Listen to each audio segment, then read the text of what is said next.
जी नाज़रीन, अभी यहाँ पे मैं नोवा स्कोशिया में मौजूद हूँ। नोवा स्कोशिया जो कनाडा का दूसरा सबसे छोटा प्रोविंस है। इसकी टोटल जो पॉपुलेशन है अप्रोक्सीमेटली वन मिलियन के करीब है। 1 मिलियन मीन तकरीबन 10 लाख के करीब इसकी टोटल पॉपुलेशन है। तो गोया ये छोटा सा प्रोविंस है। पेनिसोला है, इसकी जो एक्सटेंशन है वो अटलांटिक ओशन के अंदर होती है। तो मेरे पीछे आपको ये एक लाइट हाउस भी नज़र आ रहा है, जो लाइट हाउस ओशन की, सी की और इसके साथ साथ जो बड़ी बड़ी लेक्स हैं उनको ये इंडिकेट करता है। और उस सिंबॉलिकली भी उस ये मेरे पीछे जो बना हुआ है, ये तो खैर यहाँ पे मेरे करीब, क्योंकि ओशन नहीं है, तकरीबन 1-2 किलोमीटर के बाद ओशन आता है, अटलांटिक ओशन। लेकिन यहाँ पे सिंबॉलिकली इसको बनाया गया है, ये ओरिजिनल नहीं है। ओरिजिनल मीन ये एक्चुअल जो जो शिप्स हैं उनकी ये हेल्प के लिए, उनकी गाइडेंस के लिए ये काम नहीं करता। तो जो मैं बात करना चाह रहा हूँ वो ये है कि यहाँ पे जो ब्रिटिशर्स आए थे आज से 400 साल पहले, बल्कि 400 साल पहले नहीं, ये क्योंकि जो 1400 ईयर्स पे आफ्टर क्राइस्ट से, या 1300 ईयर आफ्टर क्राइस्ट से, आज से दो तकरीबन 1300 साल पहले या 1400 साल पहले या 1500 साल पहले तक जो ब्रिटिशर थे, यूरोपियन थे, वो इस इलाके में आना शुरू हो गए थे। तो उसके बाद एक सीक्वेंस एस्टेब्लिश होगी, वहाँ पे काफ़लों के काफ़ले आने शुरू हो गए और यहाँ पे फ्रेंच, जो डच थे, इटालियन थे, वो यहाँ पे आके आबाद हो गए। तो गोया जो यहाँ पे जो अमेरिका इस्टेब्लिश हुआ वो 1775 में मार्ज़ वजूद में आया, यूके से अलग हुआ। लेकिन कनाडा बहरहाल एक कॉलोनी की हैसियत से तब से काम करता रहा 1867 तक। तो गोया अप्रोक्सीमेटली 90 ईयर्स आफ्टर, 90 साल के बाद कनाडा भी यूके से अलग होकर एक इंडिपेंडेंट कंट्री बन गया। लेकिन तारीख़ का भी सितम देखें कि जब यूरोपियन यहाँ पे आ रहे थे, उसी दौर में वो इंडो पाक में भी, बांग्लादेश में भी, और उससे आगे जो मलेशिया था, थाईलैंड था, इंडोनेशिया था, ऑस्ट्रेलिया तक चले गए। लेकिन वहाँ पे वो स्टे नहीं कर सके, वहाँ पे वो रह नहीं सके, वो बल्कि लौट के अपने अपने कंट्रीज़ में आ गए। वो चाहे अफ्रीका में थे, वो अरब में थे, या इंडो पाक में थे, ईरान में थे, तो वो लौट के वापस यूरोप में आ गए। लेकिन जो ऑस्ट्रेलिया में गए, जो यहाँ पे नॉर्थ और साउथ अमेरिका में गए, वो लौट के फिर वापस नहीं आए, वो वहाँ के बासी हो गए, वहाँ पे वो रहना शुरू हो गए।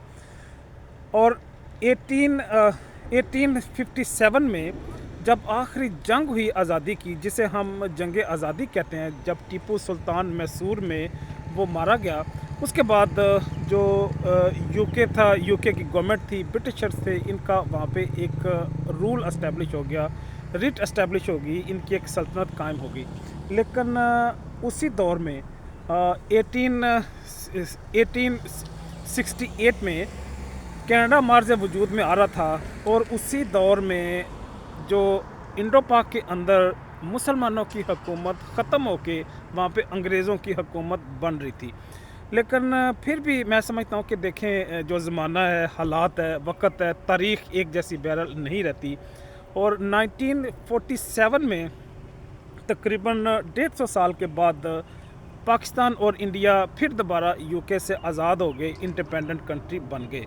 लेकिन ये जो अमेरिका है, कनाडा है, ऑस्ट्रेलिया है, यहाँ पे क्योंकि इनकी पॉपुलेशन उस तरह से स्ट्रांग नहीं थी, एस्टेब्लिश एरिया नहीं था, तो इसलिए यहाँ पे जो गोरे आए, जब फ्रेंच आए, जो स्कॉटिश आए, आयरिश आए, वो यहाँ की बासी हो गए, वो लौट के वापस अपने अपने कंट्रीज़ में नहीं गए।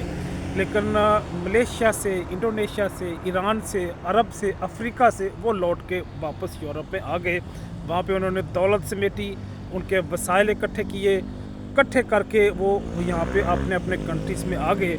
लेकिन इन कंट्रीज़ में जो ऑस्ट्रेलिया है, न्यूजीलैंड है, अमेरिका है, नॉर्थ अमेरिका है, साउथ अमेरिका, वहाँ पे जो कौमें गई थी यूरोप की, उन्होंने अपनी अपनी हुकूमतें बना के बाद में अपनी जो बैकएंड पे सपोर्ट थी वो भी क्योंकि कमज़ोर होती चली गई, वो चाहे स्पेन हो, इटली हो, फ्रांस हो, इंग्लैंड हो, स्कॉटलैंड हो, ये सारे कमज़ोर होते गए वक़्त और हालात के साथ, तो ये अलग अलग इंडिपेंडेंट कंट्री बनते चले गए।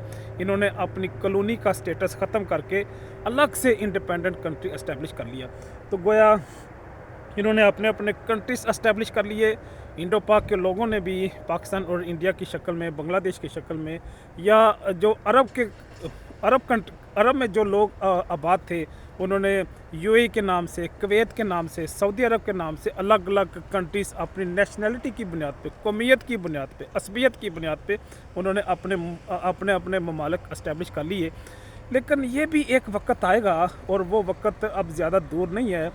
एआई की टेक्नोलॉजी ने, रोबोटिक्स ने, ऑटोमेशन ने ये बड़ी तेज़ी से तब्दीलियां बर्पा कर दी हैं, और ये पॉलिटिकल डिवीजन भी बड़ी जल्दी ख़त्म हो जाएगी, और लोग एक जगह से दूसरी जगह जाना, मूव करना, माइग्रेट करना, इमिग्रेट होना उनके लिए आसान हो जाएगा मुस्तकबिल में। अगर आसान फ़र्ज़ करें ना भी हुआ, तो वो वर्चुअली ऑनलाइन कई सारी चीज़ों को एक्सेस कर सकेंगे कि जो आज के दौर में, या इससे 10 साल पहले, या 20 साल पहले, या 100 साल पहले जो मुमकिन नहीं था, जिनका तसव्वुर भी हम नहीं कर सकते थे, वो मुमकिन हो जाएगा। तो गोया जो मैं बात करना चाह रहा हूँ कि जो वक्त है, जो ज़माना है, और जो हालात हैं, वो बहरहाल इस दुनिया में बदलते रहते हैं। हालात एक जैसे नहीं रहते। ज़िंदगी में ऊंची नीची जगह भी आ जाती है, धूप छाँव भी आ जाती है। इन्ना मल उसरी युसरा फ़इन्ना मल उसरी युसरा।